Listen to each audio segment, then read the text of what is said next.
The Dice Tower, episode 575, The Quiet Before the Storm. The Dice Tower is made possible by listeners like you. Thank you for your support. This episode is sponsored by USAopoly. Share laughter and make memories.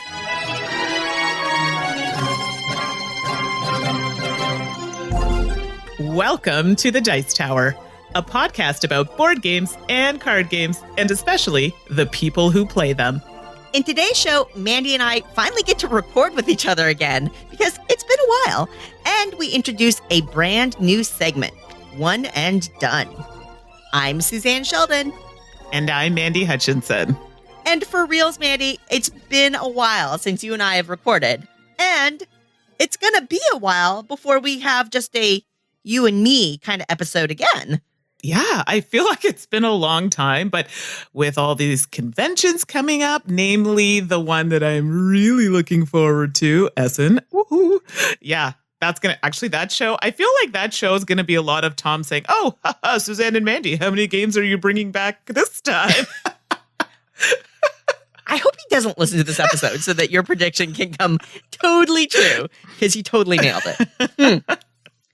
And I mean, I attended PAX West, but then I had this nice little lull where I wasn't going to any conventions or anything, but you've been. So, I mean, I say it's the calm before the storm kind of thing, but really, it's kind of been a constant low-level storm for you, right? Because you were just at, what's the show you were at with Eric just now? So we're at Grand Con. Right. And now, coming up, I'll be going to New York Comic Con. So that's coming up actually the week of that this will be airing. And I will be a special guest of Renegade. So Renegade Game Studios. And I'll be there, chatting with everyone, showing off some games. I think I'm specifically going to be teaching Spell Smashers. So I don't know if anyone's played that yet, but a really, really fun game. So if you like spelling and, warding off monsters with your spells of words, then that'll be the game for you. So you can come down and see me at New York Comic Con. And then I think after that, I'm at Shucks. I'm at Shucks in Vancouver, so somewhere in Canada, which is nice. And that'll be my first time. So that's going to be crazy. And then the big one, Essen. The spiel. Dun, dun, dun. You're so not going to be ready for the spiel. I'm still going through my list. And every time I turn around, I'm like, there are more games being added. Oh my goodness. There's so much, but I promise myself only a quarter is coming back with me. I cannot do what I did last year. That was ridiculous. Mm-hmm. Overkill. Mm-hmm. See, at least I don't try to lie to myself, Mandi. And I just acknowledge that I'm going to say I'm bringing back X, and I'm going to end up bringing X plus a factor of X. And you and I are going to be having a massive, frantic game punching and nesting frenzy again. And that's just own it, Mandi. Just own it. Not going to do it. Wouldn't be prudent. All right, everybody out there. This is you and me, right? Mandi, turn off your microphone. Turn off your headphones, right? Don't listen to this part. All right? Okay, I'm covering my ear. All right, everybody. You and me, you know, Mandi's full of it right now, right? Come on, we all know the truth. I will take photos, and we will have the proof when we come back from Essen. I don't know what you're talking about. Okay, I'm waiting. Yeah. You can come back. Don't know what's going on. Don't even know. I can read lips. Okay. So, games. I don't know. Right. We're a podcast about board games and card games, but mostly the people who play games, especially people like you, Mandi, who lie to themselves about how many games they're going to buy. Oh, I am never going to live this down. But since we're talking about games and potentially disasters, okay, I'm going to throw that in there because I feel like my Essen trip might be a disaster buying stuff. But I'm talking about natural disasters. We had a tornado. Say what? In Ottawa. In Canada? Yeah, is that a thing in Canada? I know. It is. So I was, what? This is crazy. So I was lucky that my end of the street, and I live in the forest, wasn't affected, but the other end of the street was pitch black. Pitch black. They had no power. Other parts of the street had no power. People were saying roofs were blown off, chimneys, all kinds of stuff. People's houses were destroyed in certain areas, but I got a little flicker of the lights and that was it. Oh, wow. And funny thing. I had a ton of people at my house. We were playing games. Asmodee Canada, so Matthew Legault came down from Asmodee Canada to show us some fun games. And I was like, wow, you picked a really bad night to come. But we literally had a great time playing games tonight. I didn't know how bad the tornado was until the next day. Oh, wow. That is absolutely wild. I'm glad that you're okay. Yeah, no, I'm glad. And I had people that were affected. It wasn't too bad, but I mean, definitely my heart goes out to the people who are still recovering from a lot of the damage. So I was very lucky, but some other people weren't. So hope they're doing better as well. While we were at my place chatting that night, we played some games that Matthew brought down for us, specifically Keyforge, Orbis, Selenia, and Get Packing. Have you heard of these ones? I've heard of all of them. Yeah. And I'm just sitting here extremely envious that you've gotten to play them because I have not. Okay. Like it was just really quickly. I'm not going to go into too much detail. I'm going to save that for another podcast, but I know everybody has been talking about Keyforge, and I know it's a 2-player game, but Matthew brought enough decks for us to play 6 of us. So kind of 2-2-2. So everybody was playing their own with different decks. It was really interesting. We had fun with it. Definitely something I'd like to try again. But our game went on the longest. I don't know if our decks were just canceling each other out. I don't know. But we were just it was a lot of back and forth with our deck. But still a lot of fun. I definitely think out of all the ones we played, Get Packing made people very frustrated, because it's where you're trying to fit those pieces into luggage. I'm like, wow, I can't even do that in real life. So don't know how this is going to work in a game. But yeah, that was very entertaining to watch some of my friends play. And Selenia was really good. I really enjoyed that with the little airship, placing your cards around it, getting resources. I like that. But I have to say, Orbis, for me, I really liked a lot. Okay. So I love them all. I mean, it looks gorgeous. But yeah, that one is one. I mean, I'd play them all again. This is one that, like, yeah, I definitely would like to. That would be at the forefront for me. So Orbis is definitely one I want to try again. But once I've played them again, we'll definitely talk about them here on the podcast. Oh, awesome. I look forward to it. Well, I want to try them too. So I wonder, are these all Essen releases? Is that where we're going to... I'm not sure. You know what? I know Matthew sent me some information on it. So hopefully the next time that we're on, I can have a little bit more information for everyone. Cool. And I'll try and post stuff on social media. Awesome. Yeah. Great. Well, I know we've both been playing a ton of games. In fact, we have a backlog. And we realized that not only have we been playing a ton of games, not all of them have been our favorites. So we've got something new in this week's podcast too. So why don't we get rolling? Yeah, sounds like a plan.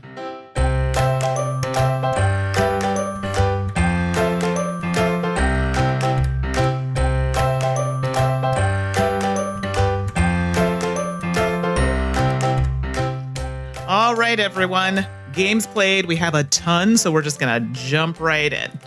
So the first game that I'm going to talk about is Paleolithic, and I played with the expansions Dawn of Humanity and Seafarers, but we're going to start with Paleolithic, the base game. This was designed by Chi Fan Chen and Chi Wei Lin. The artist is Meng Yung Yang, and the publisher is Shepherd Kit Inc. Plays 2 to 4 players in about 40 to 60 minutes for ages 7 and up. I don't have a pricing on this particular game, but it is going to be available at Essen. Okay, so hopefully after that, we'll be able to have a better price point for you. So this is an entry-level worker placement game, and it really is geared toward children. So children on the age of 7, and gradually introduce them into this type of game and how to build strategies. So very straightforward. Players are acting elders from the local tribes, and they're trying to form a unique civilization through resource gathering and establishments. Basically, you're bringing along your tribal fellows and animal companions, and you're claiming land from the island of Formosa, and you want to become the Great Elder. So in the game, you start with caveman tokens and your animal companion, which are adorable. And you're being, in the game, you're trying to acquire different types of resources in order to accomplish some of the cards and acquire those artifacts. And having symbols that are on your board on these artifacts give you additional points. So you can explore, and you do this by moving your caveman or animal to an adjacent ring. You do this by rolling. And then once you've done that, you can roll a die, and then it'll tell you what resource you're going to be able to acquire. So depending on the number you roll will depend on the type of resource you get. And there's like a little kind of chart that tells you if you're getting a red cube, a gray cube, depending on what it is, or food. I seem to roll a lot of food. So, which could be good depending on what I want to do. So you can produce artifacts, which allows you to discard the corresponding resources to get the artifact card, which has points on it for you toward winning the game. And then you can build tribes. This is where you're discarding resources to acquire a tile, and then you get to place a token on the map, and each of these tokens are worth 3 points at the end of the game. They also help with resource generation.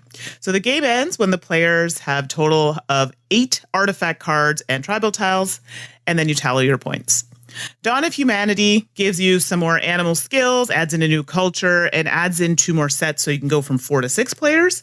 And Seafarers adds up to 3 types of tribal upgrades, a new culture, and a trading system kind of market into the game. Okay. So that was a lot, but I covered 3 different things there. So I'm familiar with this publisher because they did the Numeracy trilogy. Right. And I know a few of us have done some videos for them, and they were really great. I mean, as a teacher, I love that you can make educational games and make them fun, cute, interesting. So they do a good job with that. We enjoyed it. I mean, to be fair, we kind of threw the expansions in on the second play, but again, it was because, we're familiar with gaming, and so for us, it was very straightforward. I thought it was a good pace or good level for children to understand the basic mechanics. Mm-hmm. The components were great. Mm-hmm. I thought I thought they were actually good quality. And I don't even know if the copy that we received were prototype or they were actual games. But either way, the quality is great. I really enjoyed to see the pieces. I loved the animals. I like the integration of the animals in the game. Very straightforward. You have choices. You don't have to move. You can move. If you do decide to move, that's okay too. But it allows you to make choices, and you're still going to get a benefit from making those choices. You know what I mean? You're not penalized for making a choice that maybe somebody else may not have made. It just may work out differently for you. And I think I like that for children when they're learning a game. It shouldn't be a negative experience. So overall, I really liked it. It is definitely an easy play, but I think it's something that you will enjoy playing with your children.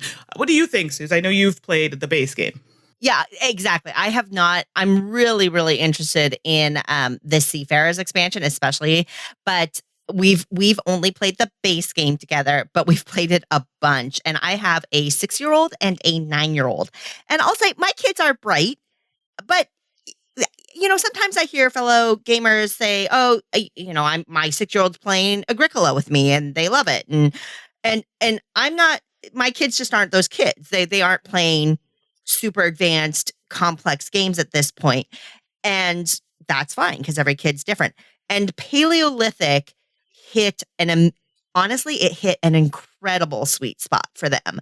And so I played with my 6 and my 9-year-old together, and they really, really, really, really like the game. It does, near the end of the game, my 6-year-old starts to get a little more distracted, and that kind of card requirement for the win condition, he gets a little bit more impatient. My 9-year-old's in it to win it. She's there, and she definitely plays more advanced games than this too now at this point, but it's a real winner. My 6-year-old son, who's bright, but plays pretty age graded kind of games. It's been a big hit with him, and I love the simplicity and the straightforward things. All the charts and the grids on the board that kind of show you the conversion for points for what you get. He gets that. It's really fun to watch them look at the board and go, "Oh, well, I really need the green thing. And these are the only spots that have green. So I got to go there, but then I need lots of red and I'm closer here, but this one gets me more red. So which one do I want to do?" And to hear them kind of think out loud as they do that, it's really fun as a parent to see your kid go through that. And I love that about this game. I'll also say, depending on your friend's aesthetic preferences, if you have somebody that's maybe just easing into board gaming and you want to introduce some concepts, honestly, Paleolithic isn't a bad choice. Now, it's definitely the art and stuff like that is definitely very, very cute. It's adorable. And it definitely, the colors are bright. Everything's designed to appeal to younger children. Or I love it. Yeah, exactly. I love it. I think it's adorable. I think it's adorable. It's so much fun. It's beautiful.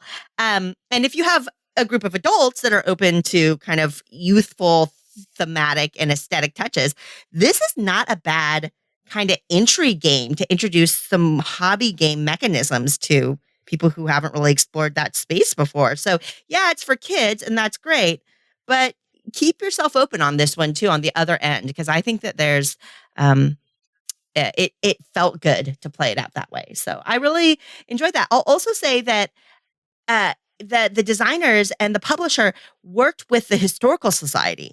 Okay, that I didn't know. Yeah. They have a sheet that they'd written up about how they had gone back, and so they wanted to incorporate authentic archaeological elements into the game, and so that's also been incorporated into the game. It's not necessarily a focal point, but I think that that's a wonderful touch that really Shepherd Kit is building their brand on. Is introductory, educational, fun, and beautiful. So I'm with you, Mandy. I'm glad to hear that you, as a group of adults playing it, even enjoyed it. And I can attest to what the kiddos liked. I think definitely Seafarers. I know we were talking about that before we started recording. I think that one will shorten. Like, we played with all the expansions on one of our games, and when I had initially played the base game, I felt that some people maybe felt it was a little bit long. It didn't, like, we could see younger children, maybe their interest waning. But when you add that Seafarers expansion, it gives you more options. And I feel it actually makes the game progress a bit faster.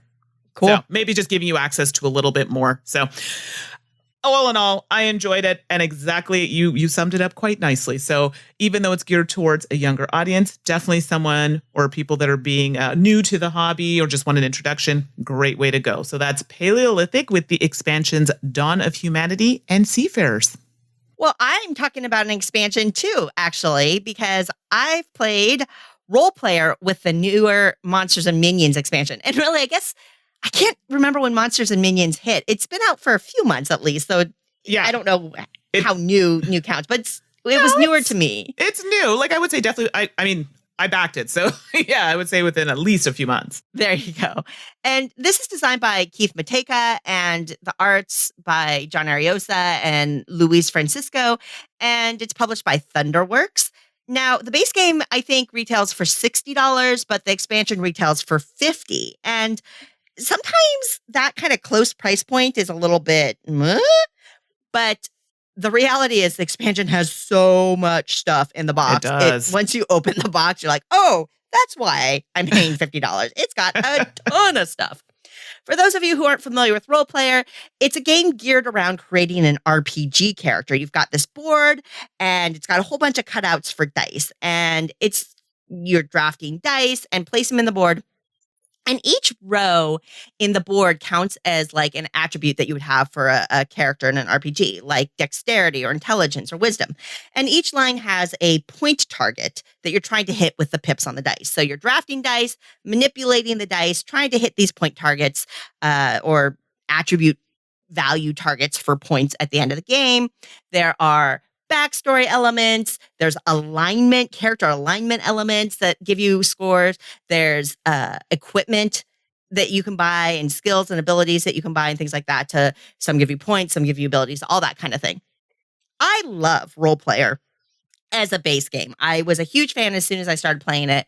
And so, of course, when Monsters and Minions comes out, I got to try that. And it's funny because one of the few complaints I really ever heard about Role Player was like, you work so hard to create this character and then the game's done. And I'm like, yeah, of course, because the game's about creating the character. That's awesome. What a great concept. But for everybody that wanted to go the next step, that's what Monsters and Minions is for. And I think that's great. So it includes brand new characters, brand new equipment cards, all that kind of stuff. But it also includes 2 different kinds of dice, attack dice that are very much geared around these new monsters that you have to deal with, and then clear dice. So one of the elements as you're playing the game is that you can get points for having certain colored dice in certain areas on your board. The new clear dice actually have values. I think it's 3 to 8 instead of the standard D6. It's a D6, but it goes from 3 to 8, right? 3 to 9, maybe 3 to 9. I can't remember. 3, 4, 5, I think you're 6, right. 7, 8, 3 to 8. 8, yeah. Math. But they're clear. So they're interesting in what they can get for point targets, but then they don't count for any color bonuses. So that's a neat little thing too. But really what the game expansion is about are these new monsters and minions. So you're going to get a big boss monster. And then there are 3, I don't know what to call them, like area. Shoot, I really should be better with my thematic elements. I haven't played it for a while, but keep going. Maybe I'll remember. There's a location card, an obstacle card, and an attack card, and they're face down. Oh, and then there's a minion deck that you can fight through. And basically, when in the base game, you would roll your dice and set it in your board, then you could have the option to go to the market and buy a card. Now you can go hunting instead, meaning you can go fight a minion. And that's where these new attack dice come in. You roll them, you attack a minion, and if you hit certain values on the minion, you're going to get, well, you could get harm if you don't roll high enough, and that's bad. Or you can get experience, these new experience tokens, which are really nice acrylic cubes.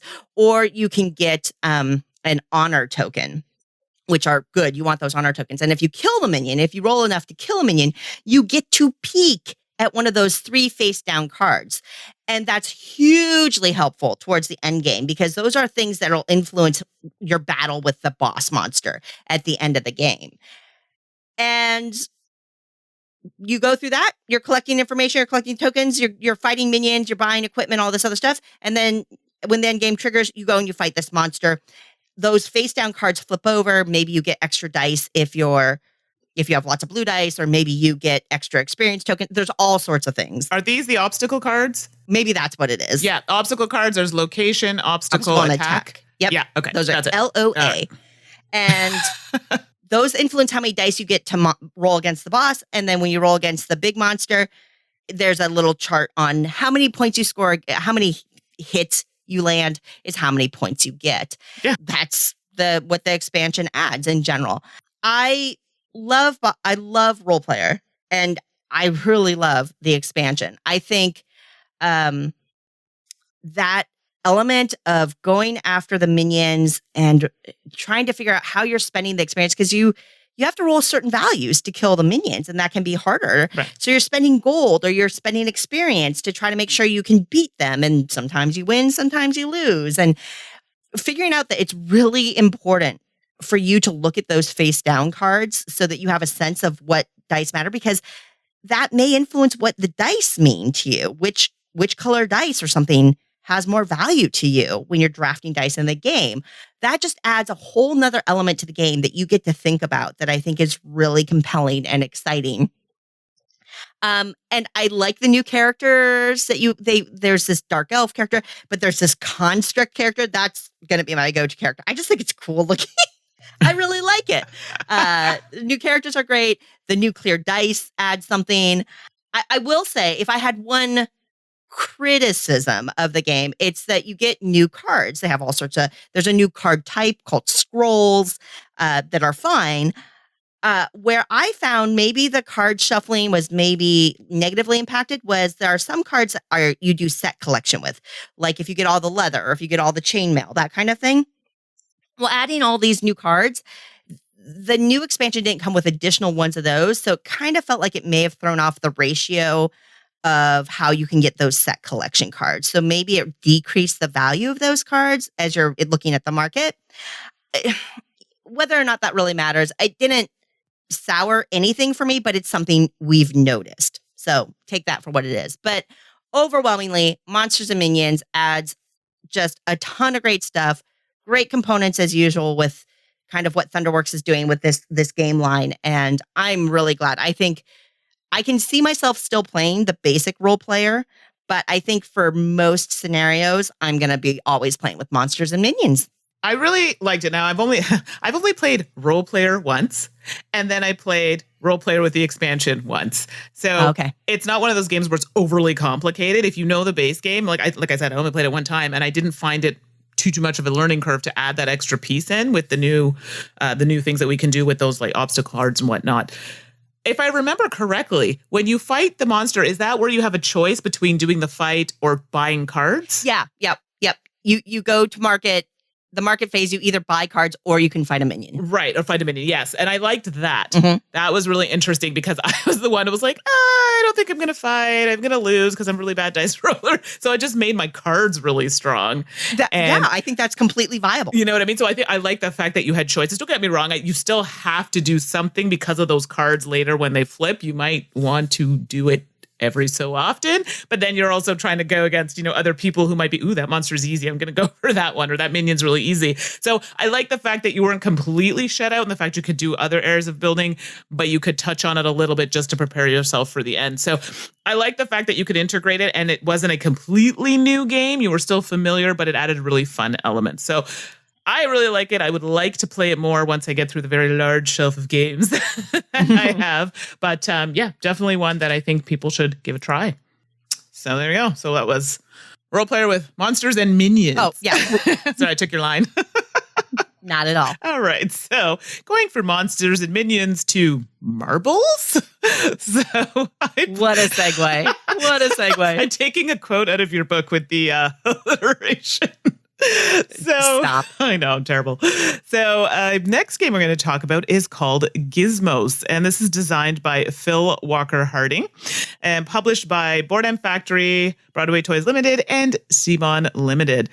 It plays 2 to 4 and 40 to 50 minutes, ages 14 and up. So the prices we get for these, someone had mentioned they'd like to know where we're getting our prices. The Canadian prices are coming from Board Game Bliss, which is online. And also the US is coming from Cool Stuff Inc. Online as well. So this game is $30, both Canadian and US. So it's pretty reasonable. The objective is basically you're at the Great Science Fair, my type of world, and you're trying to build the best project by building engines. I'm like, that's pretty fun. So in this game, it's really neat because you have this, I don't know what you would call it, marble. The hopper. Is that what it's called? It's called the hopper. Okay. Yeah. I didn't know what the technical term was, but you have this hopper, I guess it's called. And this is where all the marbles go. So the first thing people ask you, is this potion explosion? No. Different game. The marbles are literally the only thing in there. But the marbles represent types of energy that you're going to be using to, in essence, kind of generate some cards or pay for cards that you can place in your tableau. In this game, you'll notice a lot of the cards are going to trigger off of each other. Once you've kind of built up a really good system in Tableau, by entering these cards in there, you might trigger one, which triggers another, which triggers another, which triggers another. So once you build that system, it's really great. But you have a board in front of you that has different symbols on it. So they have a file, which is the folder. You have the pick action, which is a hand. You have a build, which is a wrench. And then the research, which is the magnifying glass. And each of these things do different things. So quickly, when you have the file action, you're basically taking a Gizmo card, from the display and then placing it in your archive. So it's something that you can build later. The pick allows you to take a marble from the energy row. So in the hopper, but there's a kind of an open area where you can see the marbles. And you're going to take one of those and put it in your energy ring. So that's where you're housing your marbles. Then you have the build, which, you're going to build a building and you can build directly from the display or one that you have in your archives. And then the research, that basically allows you to have so many cards available. You have a limit of cards that you can have. So this allows you to increase that limit.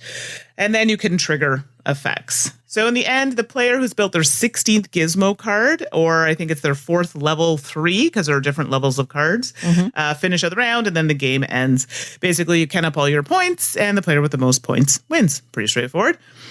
I surprised myself. I said, oh boy, this kind of looks kind of kiddie-ish, I found when I saw it. I was like, I did. Okay. First time I saw it, I was like, okay, yeah, it's cute, and I'm not opposed to playing cute games, as we've talked about before. And yes, it entered my mind. I'm like, so is this like a follow-up to Potion Explosion? Because you see the marbles and you think that. Not at all. It's a really fun, it's clever game. I've played it with a variety of friends and they all enjoy it. Now, I never win because I can just never get my Tableau building, my engine building working for me well.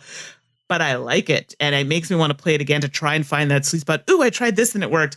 Not quite there yet. But the fact that I want to play it again to learn that, I think is great. I played with friends who, it's great because it's like friendly competition when they play, but they're enjoying it. And I can see when they're starting, it clicks like, I have something really good here. And they want to keep going with it. And to me, I think that's really great because I have friends who play all types of games and we all really enjoyed it. So Gizmos for me, I like one that I will definitely keep in the collection. And I've taught it to quite a few people. I know you've played this one, Suze? Yeah, I've played it a bunch and I'm really looking forward to picking up a copy because I've really enjoyed it. Similar to, I love that engine building element.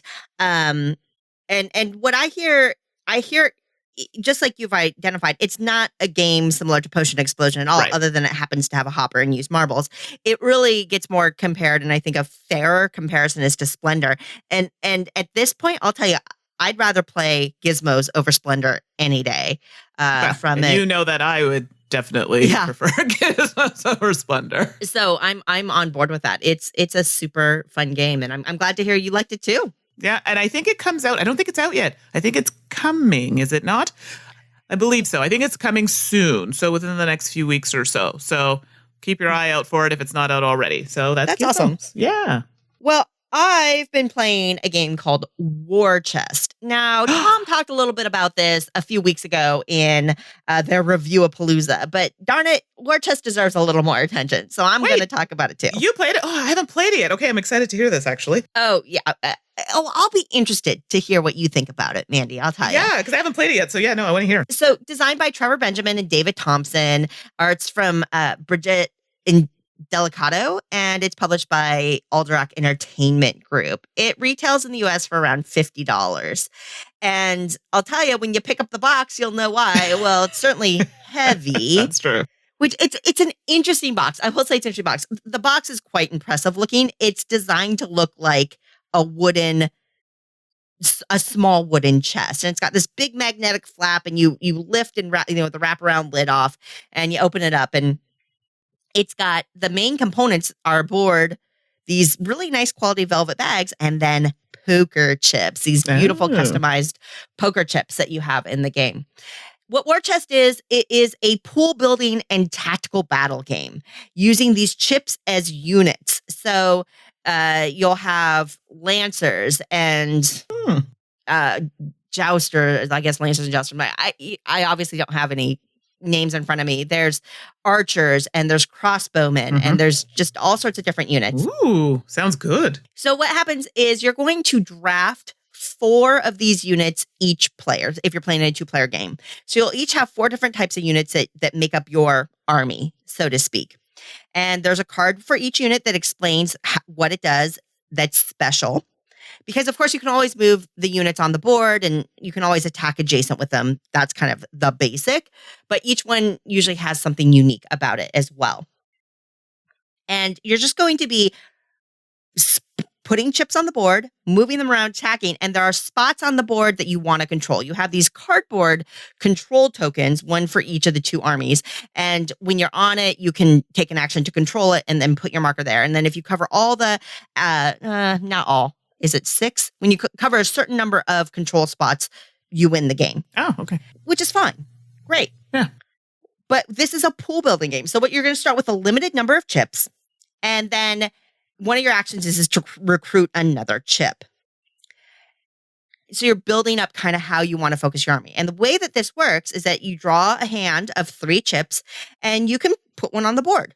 Great. Now you have a unit on the board. You can only have 1 token of each unit type on the board at once. So you can't just flood it with archers or things like that. You can only have 1 that you're using, which there's a very specific reason because the other chips are actually used to activate this. And this is something in the game I absolutely love. So if I have an archer on the board, to move it, to attack with it, I need to have another archer chip in my hand. So as I pull a hand, there's a little bit of hand management. There's a little decision making about how you want to use these chips in your hands. Are you moving this unit? Are you using it to activate their special ability? What are you doing? And as you're building your pool, you have to take into account, oh, well, I'm running out of, I don't have enough units, or I need to increase my odds that I can activate this unit type, that kind of thing, because it's permadeath. If one of your units gets knocked out, it's out of the game. So attrition is a huge factor, massive factor in how this game plays out. So that's the whole game. So you're going to pull it, you're going to put units on the board, you're going to be moving around, attacking, and then trying to take control of these control spots using that really interesting how I have to have a unit to use a unit. The tactics that are unique to each unit type, they range. I think there's 16 unique unit types in the game, but you're really, in a 2-player game, you're only going to use 8. Oh. And they mix and match. So there's a ton of variability. And what unit types you have hugely impacts how the game plays out, whether you're using ranged attack or whether you're using something that lets you spawn adjacent or all these other things. It's the variety is really cool and keeps it so interesting.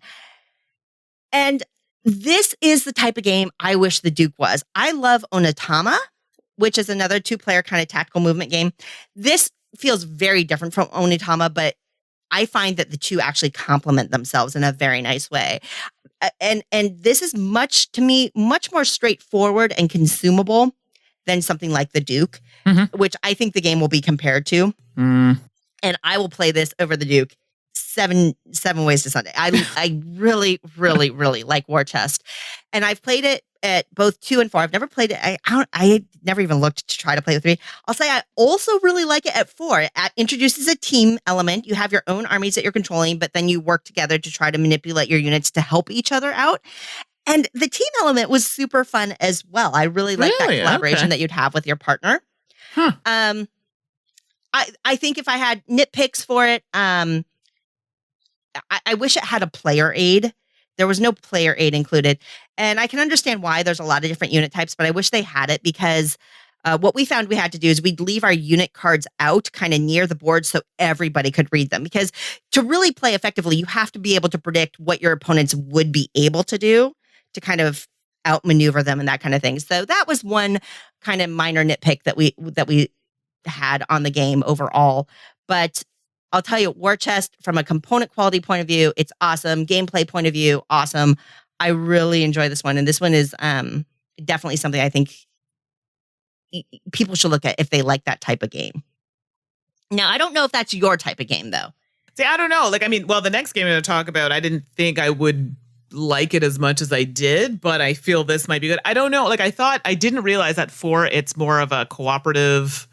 Not cooperative, but you're in teams. It's team. And yes, I you're get teams. worried about games like that are in teams. But again, it sounds interesting. The actions that you can take, I like that. It's the team part that worries me a little bit.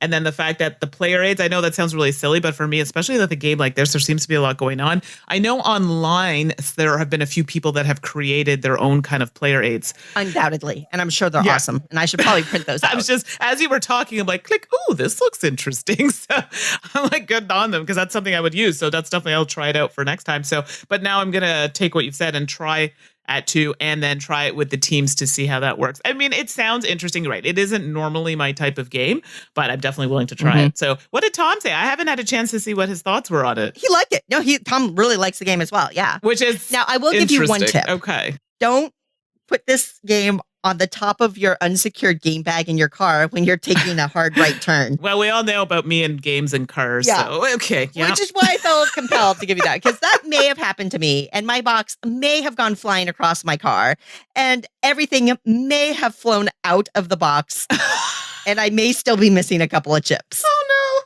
no. Yeah. That was very, those beautiful quality chips that they have in this game that sound so good when they're clinking together in your bag. That sound as they are flying through your car, spraying everywhere. Sound is not as pleasant. I will just put it that way. Got it. Okay, good. Taking note. Make sure it's well sealed. That's War Chest. Oh my goodness. Well, I feel like this is a great that you went into War Chest as I move into Root, because it has some similar elements. And I think we're both basically going to review this one since we've both been playing it a bunch. Exactly. So just for people to know, we are not going to be talking about the expansions because I haven't been able to play it yet. Just got them. So that's something else we'll talk about in a later show, just looking at the base game. So Root is designed by Cole Whirl, and the artist is Kyle Farron, and the publisher is Leader Games. Plays 2 to 4, 60 to 90 minutes, and for ages 10 and up. It retails for about 56 Canadian, which I think it's actually on pre-order, and $43 US. So in Root, you're battling for control of the vast wilderness. So this is an asymmetrical game. So it's interesting because you all have different roles or characters. So quickly, I'm going to tell you a bit about the characters and then we'll kind of discuss it. So Marquise de Cat, which is, I find so great, is basically sees the woodland and wants to harvest its riches. And you'll notice in the game, there are a lot of Marquise de Cat present on the board when you set it up. And then you have the Erie, which basically are trying to take back the woods, and they're trying to capture as much of the territory as possible. You have the Alliance, who are hiding in the shadows, and they're recruiting forces and conspiring. Okay, so they build slowly, and it gets really dramatic at the end. And then you have the Vagabond, which plays basically all sides, and this is so accurate for their gain. Okay, but they also have quests, which, well, we're not so much in the know about, to try and kind of get ahead. So in the game, you're not really working together. You're trying to claim the board. But like I said, the Vagabond is a character that kind of plays both sides of the fence and tries to maintain those relationships. So we're going to talk about it together, but I think the game ends, is it 20 points or 30? It's 30. 30, okay, couldn't remember. So when it's 30 points, first player gets 30 points, it's going to immediately end the game. So I'm not going to give my opinion yet. We're just going to talk about it a little bit. So I've played all the characters with the exception of, I'm trying to remember. I've played all of them, but I have not played the Vagabond, but I've played in games with the Vagabond. Okay, so I've played games with all characters. I have not played I think it's the Alliance. Is that the programming? No, that's the Eerie. The Eerie, okay. The Alliance are the seditionists that use sympathy. Oh, yeah, I did. That was the last ones I played with. So the Alliance is the one that probably I was worried about, because games with programming are not something that's high on my list. The Eerie, yep. Yeah, so anything that's the one that I was like, yeah, okay, I've seen people play it. It's great. I don't know if it's for me. But yes, that character specifically requires you to program. Not something that I'm crazy about. I mean, it's fine. Doesn't really call him a name. So I kind of just left it over there. I think I won with the Vagabond, actually. Nice. Yeah, the Vagabond, I find, has the most going on. I don't necessarily think it's the hardest to play, but it has a lot going on. I actually found, is it the Alliance? The Alliance is the Alliance the green. The green? The mice. Yep. Yeah. I found that hard to play. Oh, really? I found the Eerie harder to play than the Vagabond. I found the Vagabond was one of those ones where it's like, oh, you're going through a whole bunch of rounds and you're like, oh my goodness, okay, there's a lot happening here. I don't really know. And then all of a sudden it just clicks and then stuff just starts happening. I played the Alliance and I felt like I just wasn't really getting it. Are you talking about the Alliance, the mice, or are you talking about the Eerie, the birds? The mice. Okay, cool. Yeah, the mice. With Sorry, the mice. Oh, okay, that's interesting. Yeah, I don't know why. And when I say difficult to play, difficult to strategize, I just wasn't doing a good job with it, with that particular character. I found Marquise de Cat the easiest one to play with, to learn, because it is very basic actions and you have a lot of them. I don't think the Alliance is too bad, a lot of power, but the Eerie, but I found the Alliance difficult. That's interesting. I think they all have their challenges, and I think you really called it when you were talking about the Eerie. You don't care for programming, so you kind of avoided it, which is totally fine. I love programming, and the Eerie is my favorite faction to play right now. So funny. I loved it, and I've played it twice, and the first game, I think I was playing with inexperienced players, so they didn't really understand how powerful that could be, and so they weren't stopping. So I ran my program. And I never went. So what happens in the Eerie is that you have to play cards to your program every round, and you have to execute that program in full every round. And if you ever fail to be able to take one of your programmed actions for whatever reason, you go into what's called decline, and you lose points, and you lose your leader, and you have to reset, and all this other and bad stuff happens. So you always want to be able to run your program. I played in my first game as the Eerie. I ran my whole program the entire game. I never went into decline, and it was awesome. The next time I played the Eerie, I got overconfident and I totally flubbed up my program and totally hosed myself and totally went into decline and had to reset. And I was still in the mix, which I find this game is incredibly well balanced. Yes. Each faction plays very differently, but they play well against each other. Yes. And the book, one of the rule books does include suggestions on what factions you want to play together. I'm glad you brought that up. I really appreciated it. It runs you through 2 turns and it has, the rules the starter scenario. Yes, I thought that was fantastic. Which more complex games like this, I think that added so much value. And it's a starter guide and it literally just dictates what you do on your turn. And you kind of learn it by doing it. And Mandi, I can see the way you learned that would just really gel. It's great. Doing instead of hearing or reading. Yeah. And that's another element we should call out about Root, where it's so thoughtfully done, is there are, what Mandi was just talking about, that's the starter guide or the starting turn. Yeah. There's 2 rule books. That's not a rule book. There are 2 rule books in this game. There is a rule book that's more designed around visual learners. And then there is a rule book that's really for dense reading learners. Mm-hmm. And I found with the different people I've played with, we've used both extensively. We tend to learn through the visual rule book, and then we use the deeper, more text dense rule book as a reference guide for when we have specific questions and we find them answered in there.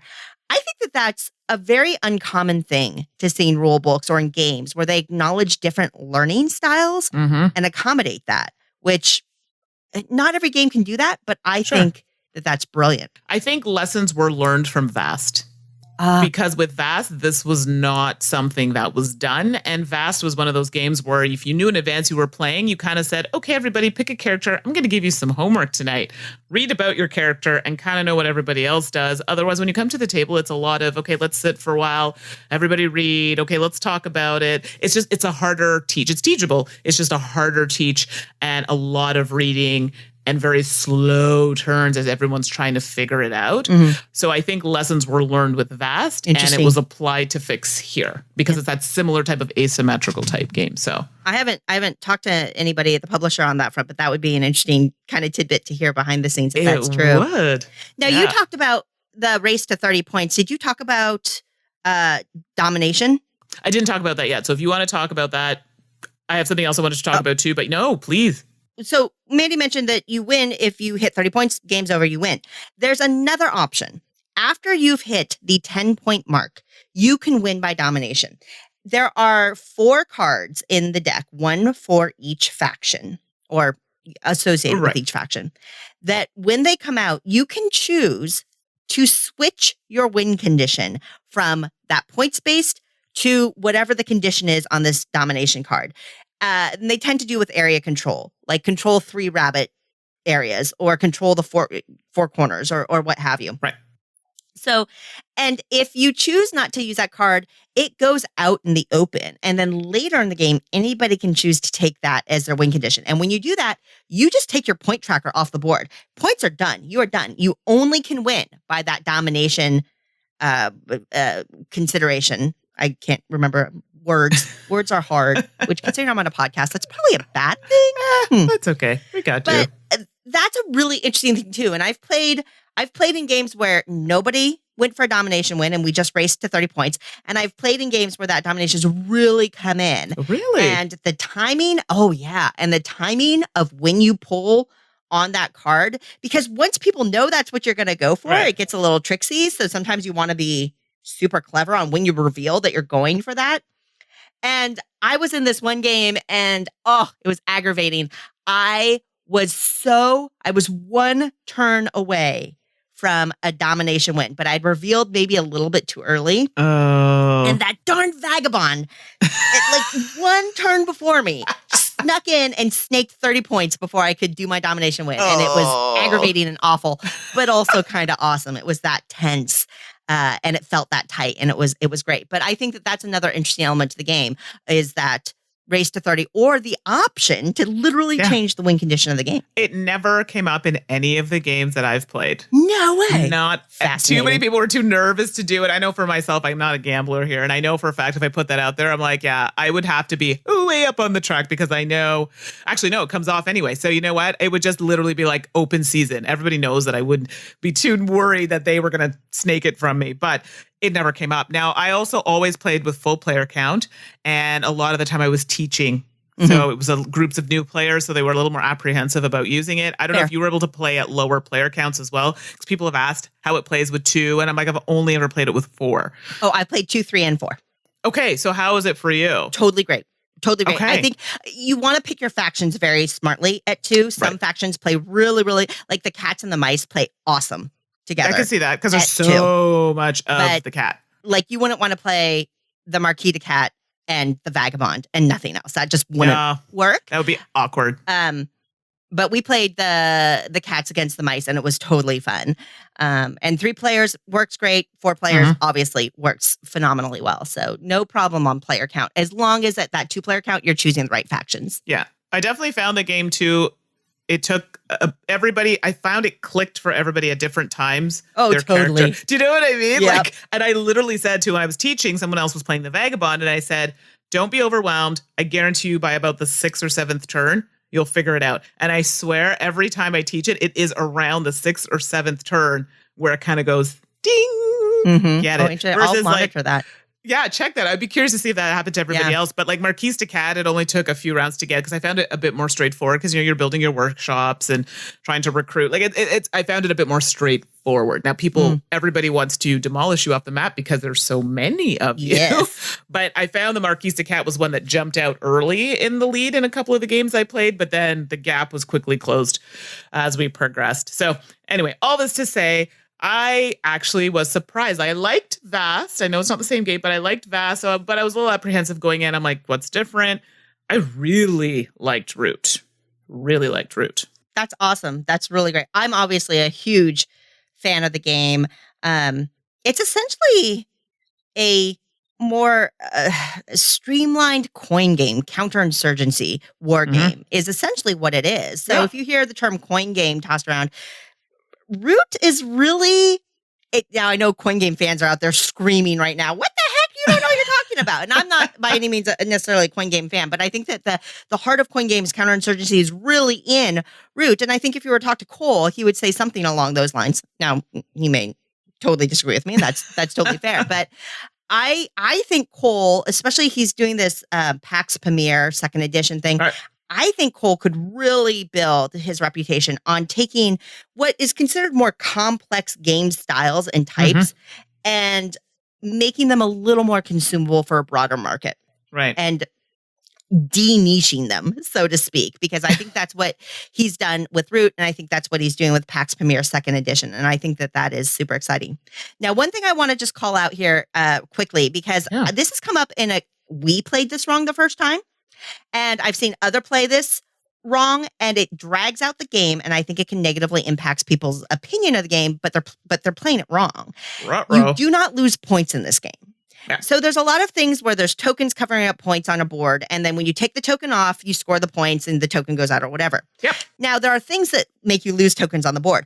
All the time, you're going to lose tokens on the board, and they go back on your player board. Right. You do not then lose those points. Now, the Eerie has a situation where they can lose points, and that's actually unique in the game. Right. But for like the sympathy on the mice or all the buildings for the Marquis de Cat, you don't lose those points. That would be awful if you were, because it would super drag out that game. Oh, yeah, for sure. So if you play Root and that's not abundantly clear to you, take that note to heart, because it's once you understand the game, it's pretty snappy for what it is too. Yeah. And that's what I tell people. Just be patient. Like I said, some characters you will get right away, others 6 or 7 rounds in. So just be patient. And then once it clicks, it really clicks. So that is Root. We will definitely come back at some point and talk about the expansions. I'm very excited to play with the expansions because I'm like, I'm sorry, did you say it adds an economic element? That's definitely calling my name. So that I'm very excited to try. For sure. We'll be back. I'm so excited to try the River Folk and the Otters. I've heard they're super fun to play. So excited. Root, it's a hit with both of us.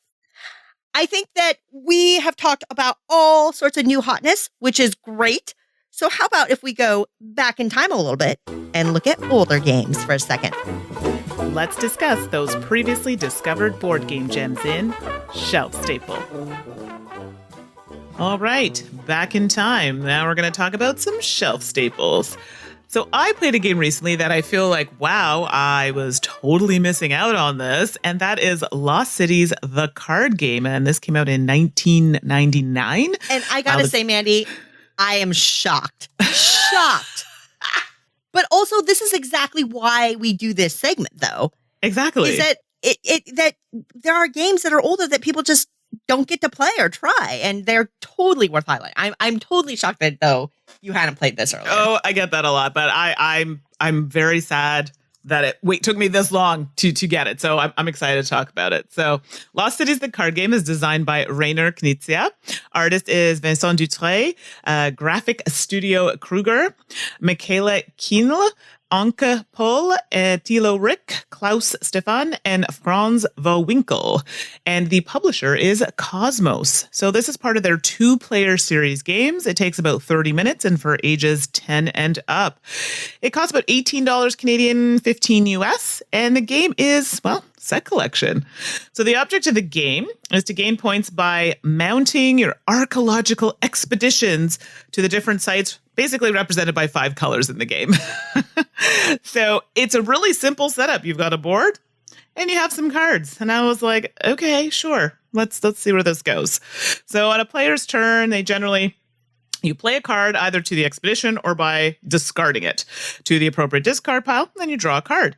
So like, oh, that sounds easy enough. So the cards go numerically. I think they go up to, I think it's 2 to 9. Do you remember? 2 to 9? Okay, I couldn't remember off the top of my head. 2 to 9. Yeah, I think so. 2 to 9. And then they have these other cards like handshake cards. And I was like, oh, these are fun. What are these? So in essence, handshake cards, I believe they represent less than 2. So a 1. But they're like a multiplier almost. So basically in the game, okay, it's a bit confusing.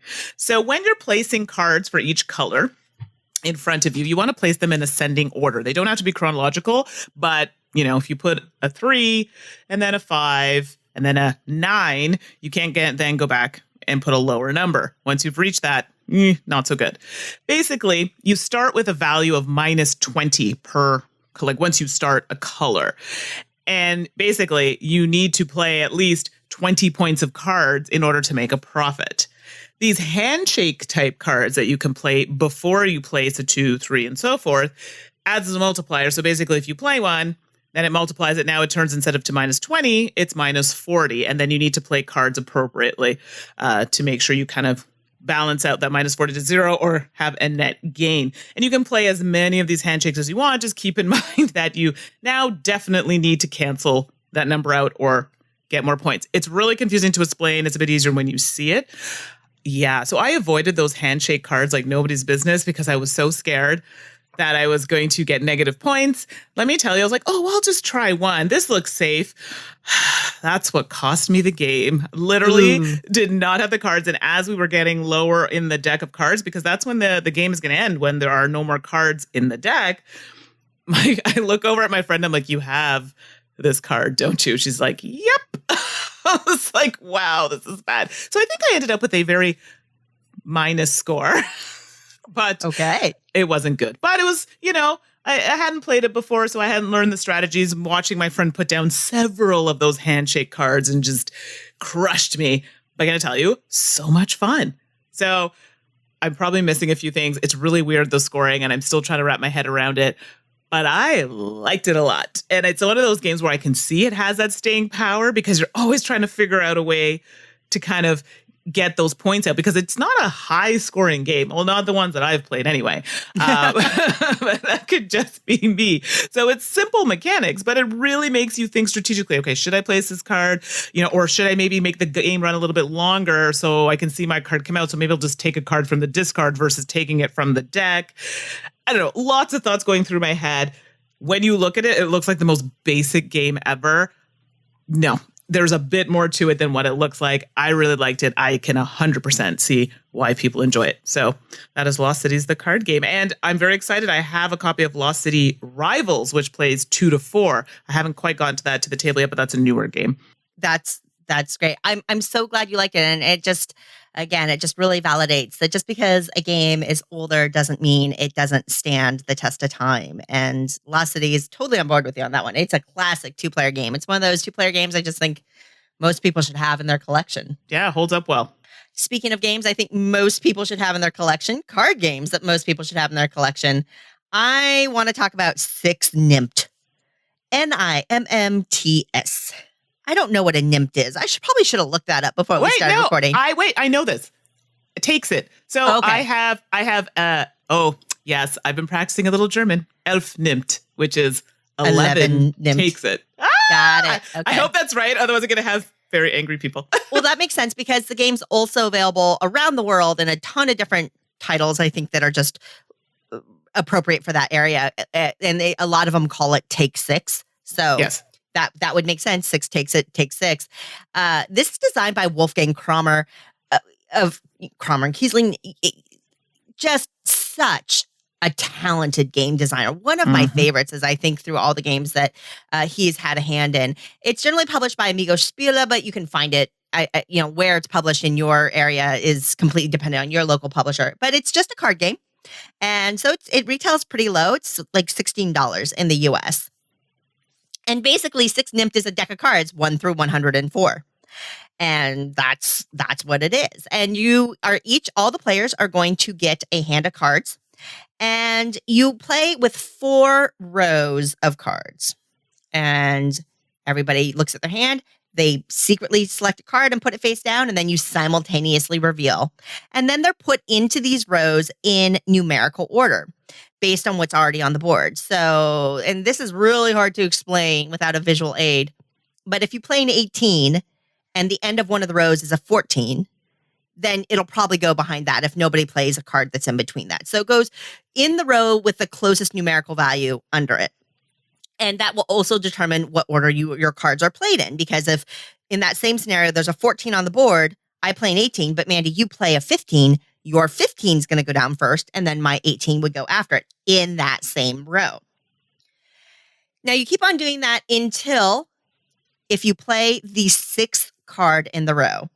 And this is where the 6 Nimmt or the take 6 comes from. Because if your card that you play ends up having to be the 6th card in a row, you must take the other 5 cards into your score pile, and then the card you played starts the row again. But you don't want cards, because on these cards, they're not just numbered 1 to 104. They also have points on them, which in this game, they tend to be bull heads with little horns. I don't know the history of this. Another thing I'll have to put on the look at the history. Yeah. And every card has bull heads on it, worth 1 point each, that's printed on the card. And points are bad. This is a golf scoring game. You want low scores. Taking cards is bad. Points are bad in 6 Nimmt. There you go. So yeah, if you play a card, and in that same scenario, Mandi, if the 14 is the 4th card, and I'm like, oh, great, I have an 18. I can get real close to it. And then I see you play the 15. Then I'm yelling at you, because the 15 would go down first, being the 5th card. And then my 18 is forced to be that 6th card. Right. And then I take all those points, and I am upset. And that's the game. You play, and then the game ends when somebody hits 66 points. And then the person with the lowest points wins. Right. So that's how it works. Or if you're like the dozens of people I play with, we just play until we're tired of the game. That's exactly how we play it. Because it's just one of those games that you just play. 6 Nimmt, for what it's worth, it plays 2 to 10 out of the box. And it plays 2 to 10 well. There's a little bit of scaling that you do with the deck, depending on your player count. But I got to tell you, I have played this at all sorts of player counts, and it plays great at all of them.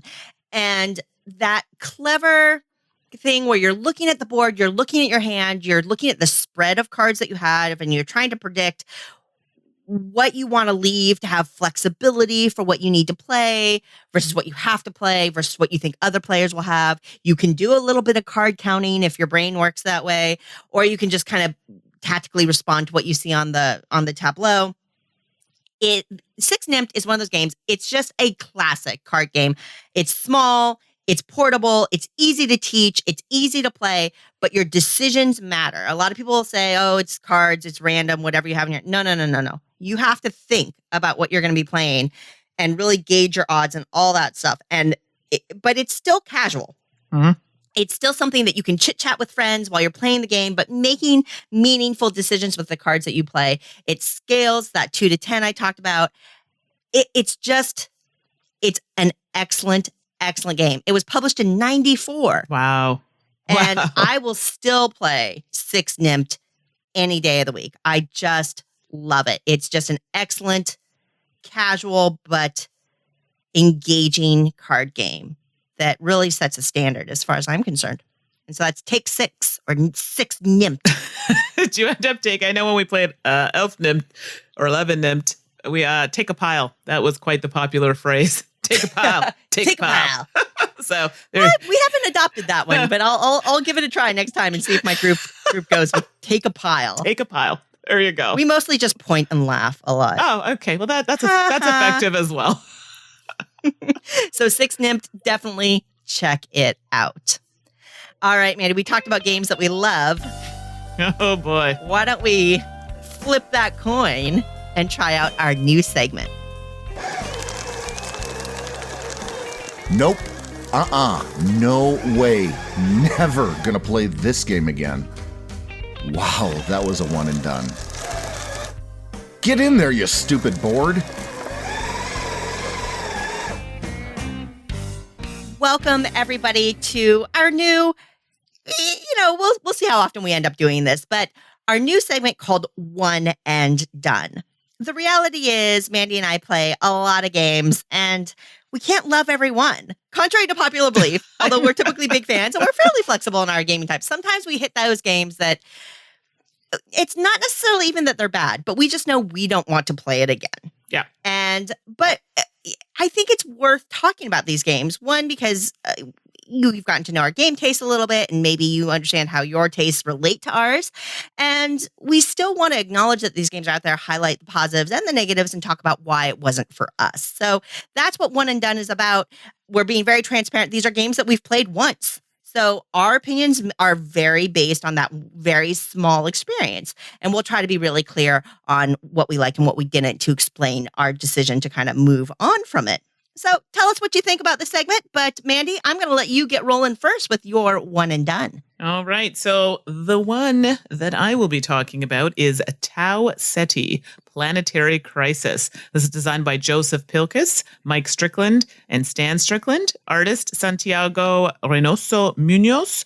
Mike Strickland. Publisher is Outer Limit Games.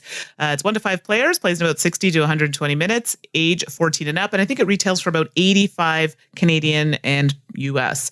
So really quick overview. It's a semi-cooperative game. It's, oh, look at that, space themed. I know. And has an economic type engine, asymmetric powers, and definitely some manipulation of strategy in the game. So there are different alliances between the alien factions. There are several paths to victory in this game, and they have different actions that you can take: resolving crisis, building orbitals, accumulating wealth, retaining specialist or crisis cards, and achieving battle victories. So Tau Ceti has the elements of a 4X game, but it definitely had something that you can kind of take at your own pace. And then they had rules which could make it potentially more advanced. So basically the goal is to have the most galactic points in the game in the end of the final round. And I listed the ways that you can do that. Okay, so the space theme for me. So this is a game that initially I said, okay, it actually had some really cool components to it. I really liked the coloring. I know, there we go. I just looked at some of the colors of the game. It's so pretty. It looks interesting. And it was space themed, but I said, you know what? I'm going to give it a shot. So I have a lot of friends who play these types of games, 4X space games, that sort of thing. So I said, you know what, let's play with them. They're going to be really experienced and, give me some pointers. We were all on the same page with this game, and I'm going to tell you why. So it had a few quirks to the game, something about clapping at the start of a round. And we were all like, oh, that's interesting. I don't know if that was to motivate you to continue with the game. For our case, and I know I'm going to say this, but the clapping was to, oh my goodness, can we progress and finish this game as quickly as possible? The rulebook was a problem. The rulebook probably was the biggest issue in this game. This was a game that was bordering into Twilight Imperium timeframe, and it's only supposed to play in a couple of hours. The rulebook was not very clear. People who I've played with who are very experienced in this type of game were struggling to understand some of the concepts presented in the game, and it just wasn't explained well. So we had a really hard time getting through rounds because we had to keep looking things up. Things were contradicting each other. And online, there's the amendment, what do they call errata for this game? It's huge. So it's something, this is a game that I think needs to go back to the drawing board and fix some of these problems. So the rulebook, I think, was the biggest issue with this game. And I know when I went back to the people who designed the game and I said, there's a few things here I want to talk about. But we were told potentially that we were playing it wrong. Guess what? Not even going to lie to you. We probably were. And that's because the rulebook was not clear. So this was the type of game where the rulebook really had a major effect with us on how the game was played. Some parts of it came off a little random. I know that you were supposed to have the different paths of victory, but no one could seem to figure it out. And I think that to me was the biggest sticking point. It looked great. The people who have played the solo version really liked it. I'm not a solo player, so for me, that wouldn't be something that I would be interested in. I won't go too much into it. It had some weird quirks in the game, but I think for me, the rulebook is what really killed this game. I do not own it any longer. It didn't sour my taste, with 4X type games or exploration games, but this is just not a game that I would like to play again. And according to my friends, they also would not like to play again. And that's Wait, why are you clapping? Like, what is the point in the rule book? Is it literally applause style clapping? I swear to you, it literally tells you to clap at the beginning of a round. And we would just, I think, honestly, I would say that was probably the game that made us smile the most because it was so silly. That's an interesting choice. Alrighty. And yeah, so I'm sure there was a reason I kind of it's been a while since I played it. That stands out to me because we all had a good laugh with that. And you know what? The whole point is to have fun and laugh when you're playing games. And if that's what did it for us, well, there it is. Successful. So that's Tau Ceti, Planetary Crisis. What about you, Suzanne? Well, going from space to the Old West, I recently played Carson City, the card game. Now, Carson City is a well-loved worker placement game. Yeah, absolutely. And it had a recent super deluxe edition that did really well on Kickstarter and just has tons of respect within the hobby game community. And so, of course, I was going to jump on Carson City, the card game. I tend to like card versions of bigger box games in general. I'm very flexible on that front. And so jumped on it as soon as I could get a copy. Designed by Xavier Georges, art by Alexander Roche, and published by Quinid Games. Retails for about $30 in the US. Now, this is a tile laying game using cards. So you have square cards that are gridded into 4 squares on a card. And some of them are blank, some have mountains, some have buildings. They have little icons for buildings and mountains and land features on them. And ultimately, you're just laying these cards into a tableau on you're building your city. And at the end of the game, buildings and the different land features will score. Now, this is a very common tile laying game kind of thing. I think Honshu does it. Limus does it. King Domino would be a fair kind of general zone comparison for that tile laying element in Carson City, the card game. The way you get these cards is they're laid out by player count in a market, and you have a hand of cards. They look like a hand of playing cards with unique suits. So instead of spades and hearts and diamonds, you have sheriff stars and boots and horseshoes, kind of Old West themed things. But you have a hand of cards 1 through 9. They're not playing cards. They're just bidding cards. That's your bid value. So you choose a card, you put it out there, you flip it over. Okay, I'm bidding 3. You're bidding 5. 5 goes first. And you're basically bidding for draft order. Once you've used a card, it's out of your hand for the first round of play. And you're going to play all 9 cards, and then you switch to era 2, you do it again, and then you're done. So you play 18 turns, essentially.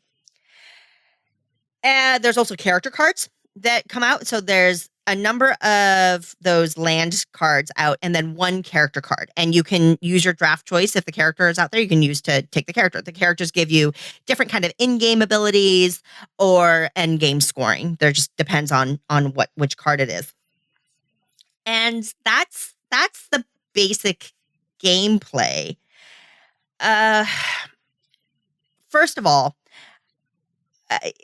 the box says it plays 1 to 6. Okay. Great. So I went to a game night. I brought the game. I opened it up. I started reading the rules. I knew I was going to have 3 players.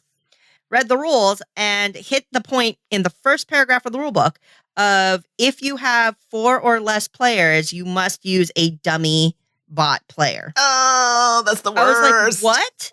And it says 1 to 6 on the box. And I realized, no, this is not how it's because basically, if you have less than 4 players, you fill in the gaps with bot players. So you take these extra decks of cards, you shuffle them up, and they bid randomly. Yes, you know. They insert exactly. I'd be done. I was as soon as I see turned off. dummy player, okay, bye. And I've had some games with dummy players that I'm okay with, to be honest. I generally don't care for them, but I've had some positive experiences. Right. In this particular game, having a randomized deck influence that bid order completely turned me off. Okay, so that's 4 and under. So that instantly puts this game that says it plays 1 to 6 in the 4 to 6 zone for me. Forget it. I'll never touch it under 4. Mm-hmm. Okay, so we finally got a group together and we played with 5 players. It just didn't add anything to the niche. None of the tile lane did anything that I haven't seen in other games that I didn't enjoy more. Some of the character abilities, depending on, now this could be a little bit of player inexperience, but if you could combine those player abilities, those character cards in really powerful ways. The problem is that then your choices, even if you see it coming, you have to make this really awful choice of taking a character card that may do nothing to you just to stop your opponent and lose that ability to build up what your strategy is and what you're building your city around. And that just feels yucky. Yeah. In terms of decisions that you have to make. And beyond that, so it doesn't add anything new to telling. Kind of that, okay, characters are somewhat interesting, but just it just didn't do much for me. Then there's the graphic design. There's nothing wrong with the art, although it's full of what I would call Wild West tropes that I don't love. Yeah. The buildings really matter because all the buildings score differently based on what they're adjacent to. But printed on a quarter of a card, there are 2 different purple buildings. They're totally different buildings and they score totally differently. But unless you're really looking, you can't, because it's this tiny building with the word drugstore on it. And if you don't, it's a different drawing, but from a distance, you would not know it. Right. You'd really have to pay attention. It's an international game. So the player aids, there's only 2 English player aids, which, there's French and there's German and there's Spanish. And so I guess that for people who are non-English speakers, that's a benefit. Once you get to know the game, the characters' abilities will make sense. The iconography was okay, but every character that came out, we were referencing the rulebook, which is the only place that it had it. Right. And the only way you could find a character is looking at the art and matching the art. And a lot of the art of the characters were similar enough that you were really scanning and really there wasn't just a name on the card and a name in the rulebook that you could match quickly. And all those little fiddly bits just started to add up. And if there had been something unique or super compelling in the tile lane, I can overlook a lot of that. But unfortunately, in Carson City, the card game, there wasn't anything unique to compel me to want to play this game again. I actually liked it more than a lot of my gaming group. And I was like, at the end of the game, I was like, I would give it another try, knowing what I know. The next day, I kind of thought about it. And I'm like, no, I'm good. I have other tile lane games that I like better. So Carson City, the card game was a miss for me. I've done that. Even when I was playing the Tau Ceti, it was the same. I hate having to, this game, no. I'm like, well, maybe I didn't really give it a fair chance. I'm like, maybe I should try it again. And my friends were like, seriously? No. You know what I mean? I feel bad. And then when I actually sit down and think about it, I said, no, there was absolutely no connection. And exactly what you said, you have other games that probably do something very similar that potentially do it better. Mm-hmm. So yeah, for me, Carson City, I wouldn't call it a bad game. I would just say I have games I would prefer to play more. Yep. And if you're a big Carson City fan, you might love it because it carries on that theme and it'll feel familiar. But that's where I land it. All right. Well, that does it for One and Done. We like being positive. We like talking about games that we love. So it'll be interesting to see if people enjoy this segment or not. We're happy to hear your opinions either in email or on the BGG Guild. But let's wrap this up. I think we've got a couple of questions that we were thinking we'd answer for the mailbag and call it an episode. Q&A. Just a couple of questions. We'll wrap up with the Q&A because we typically would be wrapping up with a Q&A. Let's see. We've got a question from Eric M. saying, I like playing heavier games, but it's hard to get them to the table regularly. I bought Arkwright and was able to get somebody to play that. It took 5 hours, but we did it. Getting a heavy game to the table isn't completely a lost cause, but he wishes that it would happen more often. Do we have any suggestions for building up a group that enjoys heavier games? It's not for everybody, but how do you convey the type of fun that these complex games provide? How do you teach efficiently and keep the runtime under control when part of the problem with the heavyweights is that people don't have enough time to become super familiar with them. And Eric says, P.S. I'll vouch for Mandy if anyone ever says she isn't nice. She handed me napkins at a Gen Con food truck. Well, you need serviettes to keep clean, so. Serviettes. Yeah, Eric, I'll vouch for Mandy too. So you and me, we're on Team Mandy there. Thanks, Eric. Thanks, everyone. So, yeah. Mandy, you love heavy games. So what's your strategy around that? Heavy games. And this is always, it's funny, this comes up a lot. So I'm lucky in the fact that a lot of my friends are open to playing anything, but we do generally tend to gravitate toward heavier games. But then I do have other sets of friends who do not play heavy games. They play lighter games. So, I have a variety of groups, but my regular groups, they do like the heavier type games. I'm going to be honest with you. If you're trying to get people into heavier games, it's difficult. And guess what? Some people just don't want to play a game that takes a long time. However, if you don't really I really want to give it a go and try to get people to play them, it helps if you know the game well. I find it really helps if you've taken the time to go through the game and you know it inside out, which can be difficult, especially if you need to play it with someone. But if you know the game well, it really helps with some of that teaching in the downtime. Also, with heavy games, you can't just throw everything out. This is what happens. People have a heavy game, and then they just start throwing all the mechanics, all the gameplay, all at once to someone. That's a lot. You have to kind of do it in like drips. Do you know what I mean? So a game like Arkwright offers, is it Spinning Jenny, I believe it is the shorter type scenario or games that you can play when you're learning, and it's shorter. And that's the one I always tell people, like, please start with that one. Don't just jump in, because it takes out certain elements that'll come into play later.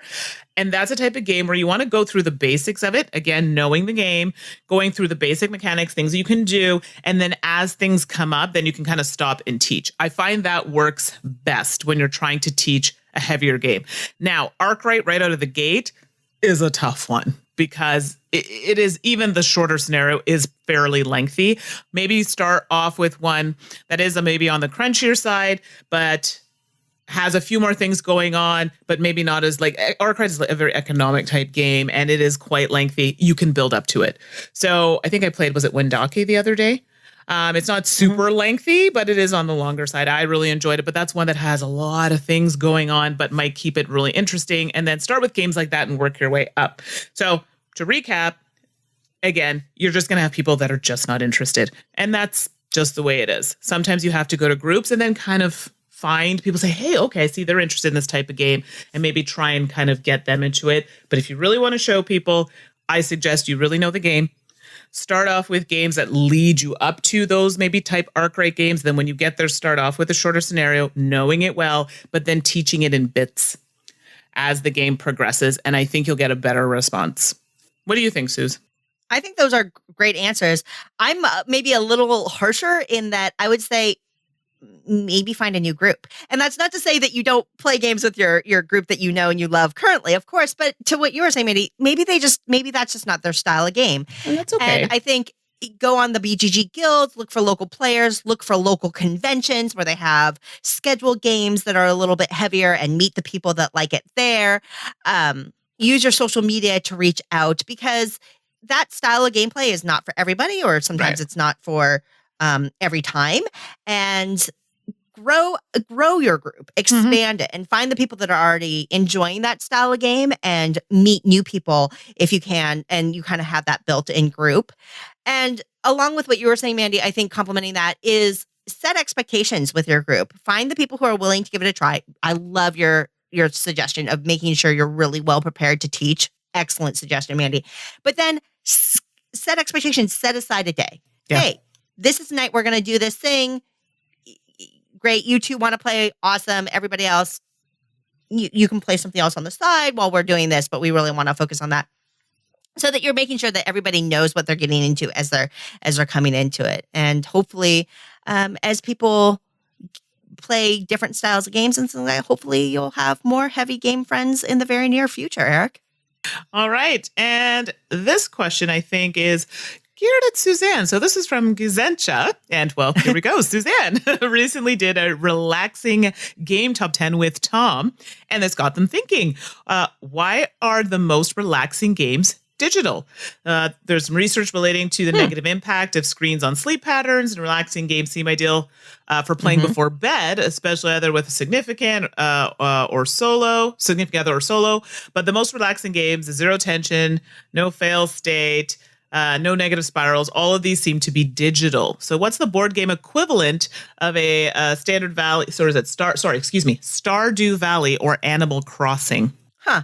Well, that's interesting because I agree that maybe apps aren't necessarily the most relaxing thing for a lot of people. A lot of people will often talk about how they play board games to get away from the screens and all the screen time that we have. And so I'm not sure if people would really agree with that, but I would say that in general, and I kind of seeing where you are coming from on that front. I think that if you're going to be playing an app game for relaxation, it's going to fall into the same zone of what you were talking about, game apps that have come from board games that are a little more relaxing to play in real life. There are a couple of really good roll and writes. Like Quicks is a lightweight roll and write game, and the app is delightful and simple to play. And I think that that's a great one. There are games that are maybe a little more puzzly or more relaxing in general. Cottage Garden has a lovely app version. I would agree. And I feel like Cottage Garden is one of the more relaxing Uwe polyomino games, and I think the app carries that over. Splendor, which we were just talking about earlier in context of Gizmos. Now, whether or not you're a huge Splendor multiplayer game fan, one of the things that the Splendor app does that's really cool is it has a puzzle mode. Right. And it's very extensive. And from a solo play perspective, I actually think the Splendor puzzle mode in the app is a really great way to play Splendor in general. So, there's that. On the other side, and I will couch all of this, that different people find different things relaxing. So I'm speaking from my very personal perspective of what I find relaxing versus what other people find. But I will also say that there are games in app versions that are story-based games. So there's, I don't know if they would be considered board game analogs, but there's games like Lifeline or 80 Days where you're just kind of exploring a story. And I would think that that's relaxing, and I think it's pretty easygoing, and you're just kind of continuing on. And when you're tired, you just stop because you're done, and then you pick it back up whenever you're ready to do it again. So that's kind of where I'm at. Puzzly games that you don't feel a lot of pressure, right. Or story element games. Those are probably in the app game zones that I would feel are relaxing. I mean, Mandy, you don't play as many board game apps, but do you play apps to relax at all? So I do actually. And before bed, oddly enough, my brain is weird though. My brain is always going. Seriously. So it doesn't even matter. So if I have lots, it's like zzz, all the time. So it doesn't matter what game. I think I was playing One Deck Dungeon the other day before I went to bed, which can get pretty intense. But for me, it didn't matter because I was so tired that as I was playing, I was like, okay, this is interesting. This is and then I was out. You know what I mean? So for me, I'm not the norm. I can just drop off in anything. I find that relaxing because for my case, I'm not thinking about work. Mm-hmm. Do you know what I mean? With work, my brain is always running. But with this is like, okay, I'm playing. It's just for fun. I'm playing against, by myself. I'm not playing with anyone. And I think that's the biggest thing. Like I'm not competing. So I'm just playing. So, and it keeps me very relaxed. Well, I know that we've gotten some feedback on the relaxing top 10 that people just disagree because they find different things relaxing. And so I think that's totally legit. It's cool, Mandy, that you find that relaxing at the end of the day. And I have no issues with it. I tend to watch cartoons to relax. I've done that too. Although my choice of cartoons. Like the new Hilda cartoon on Netflix. I heard it's really good. Really good. And if you watch it, somebody on the production team, on the animation team for Hilda is a board gamer. Because they have a game called Dragon Panic that they've made up, and Hilda and her mom play it. And every time I see that come up on screen, I'm just enchanted by it. So, okay, I'll have to check it out. Anyway, thank you everybody for sending in questions. We're going to cut that off here because I think we're running at about what we want to have for the episode this time. But you can always send in your questions or comments to our email. I am Suzanne at dicetower.com. And I'm Mandy. That's Mandy with an I at dicetower.com. Thank you, as always, for joining us, everyone. It's such a pleasure and honor to have you listening and talking about board games with us. Next episode is episode 576, and Tom and Eric will be back, and they are going to be talking about convention experiences. So take a listen to that one. And until next time, I think after that, Mandy, you and I and Eric and Tom will all be together talking the spiel at Essen. Oh, this should be good.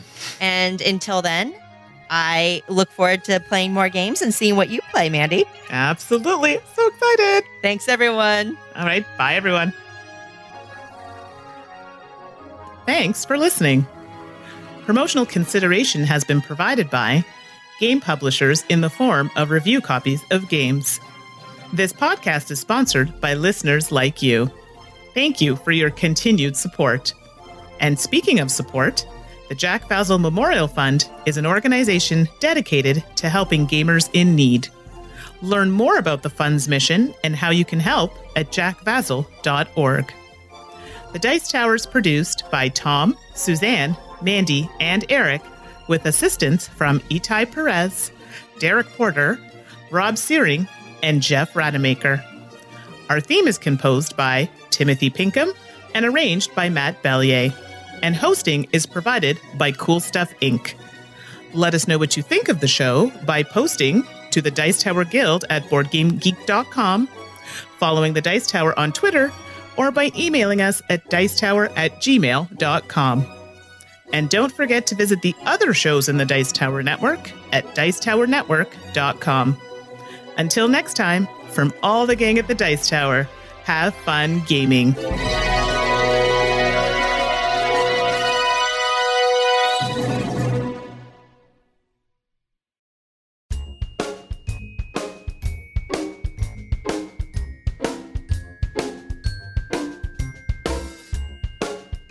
All right, so it is now that time for Two Truths and a Lie. We've got a bit of a mishmash here because I was with Eric and he did his Two Truths and a Lie. Then I have mine that I did with him, and then Suze will give hers from, I think, a couple episodes ago. So it'll all make sense when it happens. So we're going to start with Eric's. So, hey, I get to come back and reveal my three, my lie. I love doing this. This is fun. So my three, it was an educational theme. I once wrote a book about Schubert. I used to teach at a community college, and I once published a guide on how to beat Space Quest 3. Now, past Mandy, which one do you think? Oh, goodness.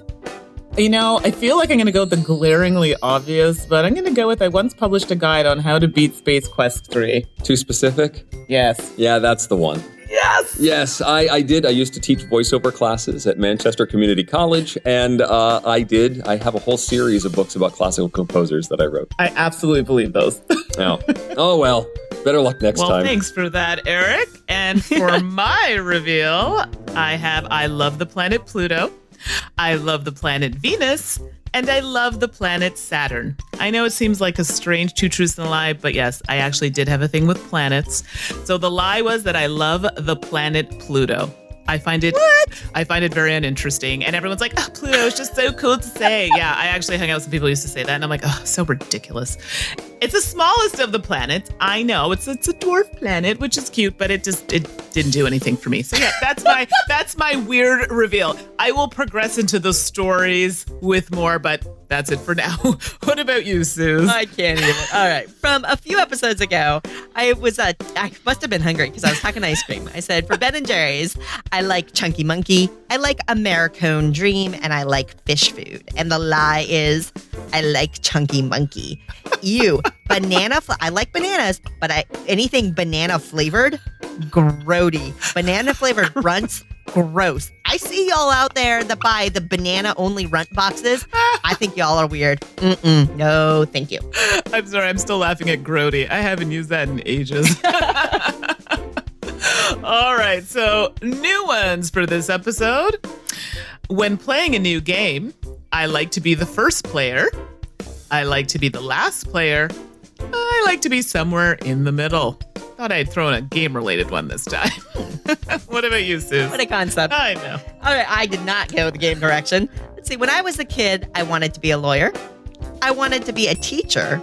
and I wanted to be a singer. Oh, interesting. All right. Actually, I don't think I know that. So good luck, everyone. From USAopoly, Munchkin Marvel Edition is a Munchkin game that fuses the fun of monster slaying and role-playing with the most iconic characters from the Marvel Universe.